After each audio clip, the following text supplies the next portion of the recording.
Hi, welcome back to the channel. We are back with your favorite boy, Sori, and it looks like he is still simpering for the princess. Will he finally get the girl? Let's find out. Excited to meet Alicia one more time, Sori and Mike Leo arrive at Lady Lake, and they are amazed by the beautiful scenery. At the bridge, Sori is amazed at the size of the crowd of the people trying to get through, and he gets in line. He wonders how long it will take, as he wants to see Alicia soon, but he is interrupted by a girl named Rose. She assumes that he is here for the festival and informs him that he needs a pass if he wants to get into the city, which Sori doesn't have. However, she is kind enough to let Sori get through, as she is a merchant, and this allows her to enter the city, although she gives him the "you are very weird" look, but it is totally worth it. Once inside, Rose stretches out her hand towards Sori, and no, it's not a handshake. Nothing comes for free, does it? She requests 500 gold, but surprise, surprise, Sori doesn't have any money. I don't think she should be surprised anymore. He is broke. Not wanting to leave empty-handed, Rose searches Sori's bag and finds Alicia's knife, and her mood changes once she sees the family's royal crest. She hands the knife back to Sori and lets him go, but reminds him that he owes her one. Oh, he is so going to pay. Shortly after, Rose informs Sori that she is leaving because she has work to do, and she tells him to enjoy the festival. Mike Leo states that they should look for Alicia, but he becomes disoriented due to the malevolence surrounding Lady Lake. Malevolence means negative energy, but only seraphs can sense it. Afterward, Mike Leo starts feeling better, and they begin to search for Alicia. Then they notice Lunar, the Hellion, in the middle of the street, and Sori chases after him. I thought Sori was supposed to be a human, but previously he threw the Hellion with his sword, and now he's jumping through roofs like Wonder Woman? After catching up to him, Sori asks Lunar why he's after Alicia, but he tells Sori that he doesn't want to kill the princess, but there are people out there who want to kill Alicia because she is a target for assassination. Sounds like everyone is out to get her. Elsewhere, Alicia mourns for the lives lost at Griel, and she is sad after realizing there are no survivors. However, Maltran doesn't believe her story and informs her that Bartlow believes it is just a ploy to create fear. She then talks about Rollance waging war on Highlands, but Alicia believes that they should not wage war as the consequences are usually disastrous. Later on, we see two assassins talking to Bartlow, who looks down on Alicia as she does not wish for war, and it turns out that he ordered her assassination. Furthermore, he orders the assassins to kill Alicia without hurting innocent people, and they accept the mission. Meanwhile, Sori and Mike Leo head to the sanctuary to watch the trial of the sword when Lunar sees the sparrow feathers waiting in line in front of the sanctuary and notices a seraph, Dezel, standing behind Rose. Dezel senses Lunar's presence, which causes him to hide in response. Inside the sanctuary, Maltran welcomes the audience, but Sori notices a woman sleeping in the Sacred Blade's altar. After realizing that no one else can see her, Sori and Mike Leo conclude that she is a seraph and the Lady of the Lake. As the trial continues, a knight tries to pull the sword out of the stone and fails, but the seraph wakes up, sensing malevolence in the world. We all need a little love. After failing to pull out the sword, wasn't expecting anything else, Alicia stands up and gives a speech about the shepherd. She also states that she doesn't want war, but believes in peace. While she talks, the seraph and Mike Leo react to malevolence as it keeps growing due to the people's dissatisfaction and resignation. Suddenly, the torches in the sanctuary start to explode, and this scares people. Mike Leo tries to leave, but the malevolence grows and takes the form of a dragon. Oh, that is a beautiful dragon, by the way. The dragon causes damage to the sanctuary while carrying a torch. It tries to attack the seraph, but a veil blocks its path. Sori then rushes over to help Alicia, while Mike Leo stays behind to douse the flames with his water spells. Although they are happy to see each other, their reunion is cut short as the sanctuary becomes engulfed in flames. With no other option left, Sori heads over to the altar and talks to the seraph, but she tells him that only the shepherd can purify Hellion. Out of nowhere, Rose attacks Alicia, and a battle between the two ensues. Alicia is so much more than a pretty face, as she keeps up with an assassin with a knife. Maltran tries to intervene, but is stopped by Bartlow. This guy needs to find someone that would put him in his place. As the battle intensifies, Rose gets the upper hand, and Sori tries to help, but Alicia tells him to stay back. She instructs him to do something about the hellion, and Sori decides to pull out the sword. However, the woman warns him about the shepherd's duty, as he will be lonely forever due to the burden of being a shepherd. Sori doesn't mind, as he tells the woman, Layla, about his dream of wanting humans and Seraphim to coexist once again, and agrees to bear the burden of being a shepherd. He takes out the blade, and has a different form as he is clothed in white, and has long hair tied with red feathers. It looks pretty cool. The blade is called a divine artifact, and it allows Sori to armatize, although he has to call out a seraph's true name in order for this to happen. Layla's true name is Fethmas Mioma, which means pure Layla. With his devastating power, Sori slays the dragon and quells the chaos in the sanctuary, forcing Rose to retreat. However, he falls to the ground due to the effects of the blade and loses consciousness. Later on, Sori wakes up in a nicely furnished room with Mikleo and Layla by his side. They are happy that he is finally awake and reveal that he has been unconscious for 3 days as his body keeps burning up, but Alicia nursed him back to health. Upon hearing her name, Sori becomes worried about her due to her previous battle with Rose, but she walks in and is happy to see Sori awake. After breakfast,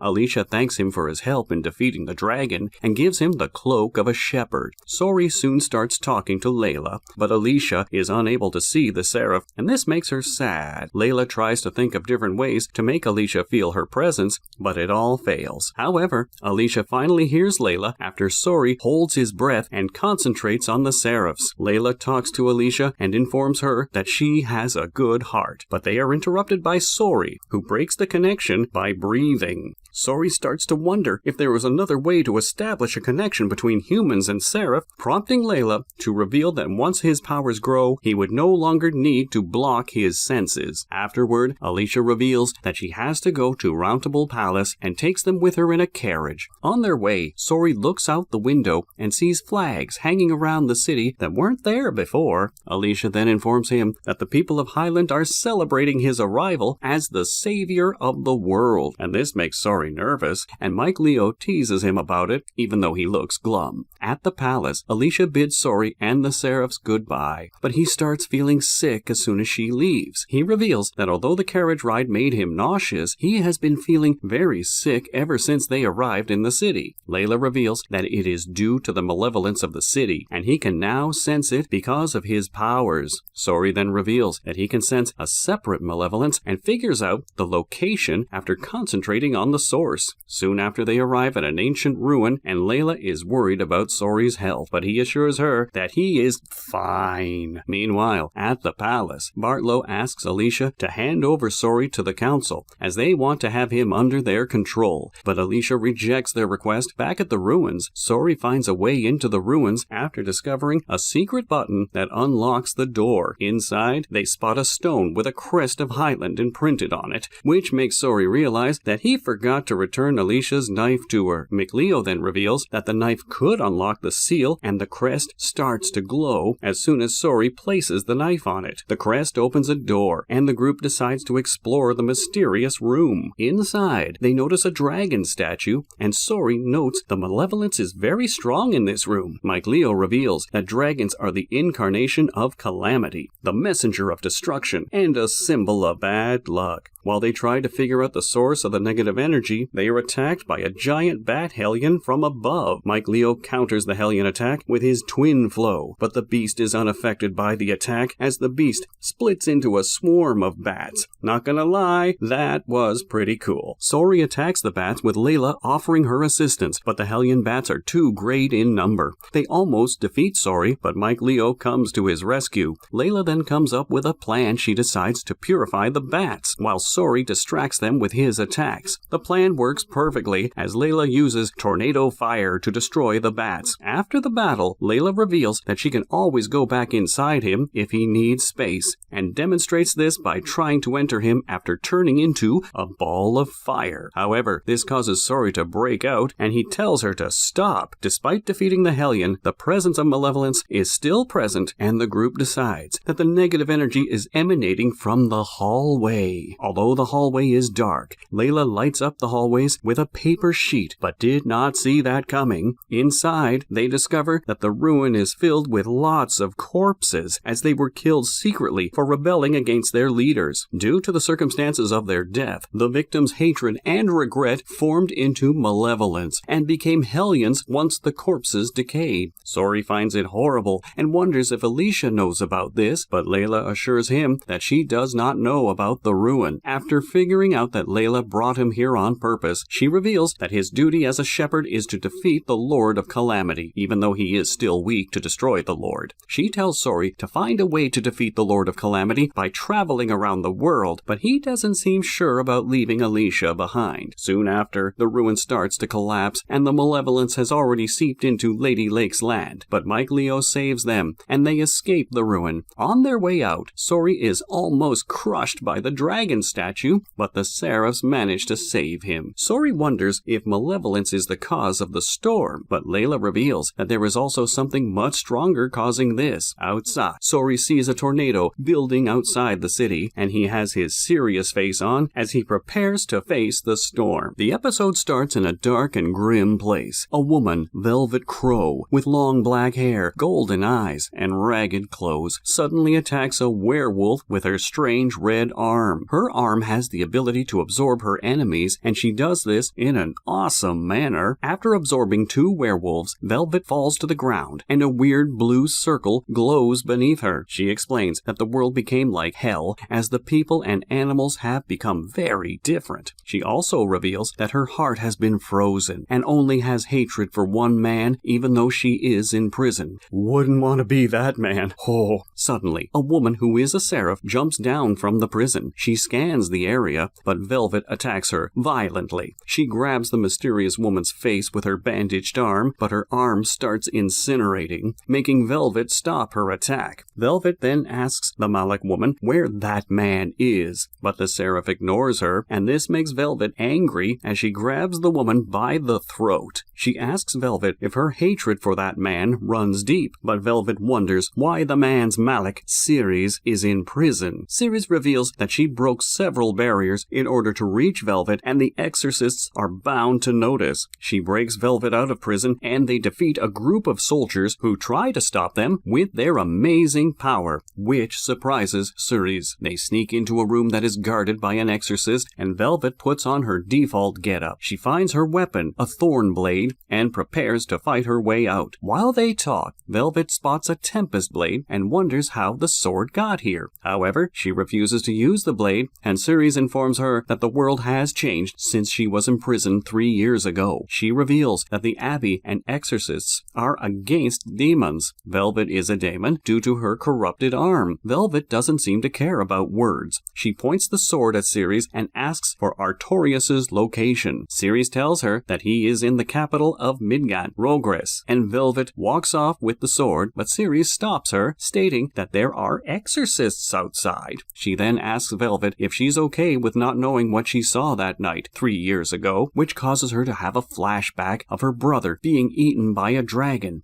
Damn, that's dark. It turns out those dragons are part of a ceremonial summon, or a ceremony? Whatever. And Ceres explains that the world started to change once Artorias did the ceremony. She states that Artorias can be killed, but Velvet wonders why Ceres is no longer with Artorias. Ceres informs her that she will explain once they escape from prison. Suddenly they hear a noise and are attacked by Rokuro Rangetsu, one of Velvet's companions. He grabs Velvet by the neck, but releases her after figuring out that they are all jailbreakers. He informs them that he is looking for his partner, which turns out to be the Tempest Sword, but Velvet refuses to give him the blade. However, she decides to give Rokuro back his blade in order to aid them in their escape from prison. They split up, and the girls head to the top of the prison, which is basically an island surrounded by stormy waters. Velvet suggests that they jump, but Ceres reveals that she won't survive the jump. While they talk, the exorcists catch up to them, but Ceres manages to hold them off. Determined to get her revenge, Velvet jumps down, using her bandaged hand to ease her fall, and she survives, which surprises Ceres. However, she ends up with a broken shoulder, but Ceres fixes up her shoulder, and Velvet is happy to see a ship arrive to save them. Ceres looks ahead with her mask, desk and sees a banner of the Legate Exorcists.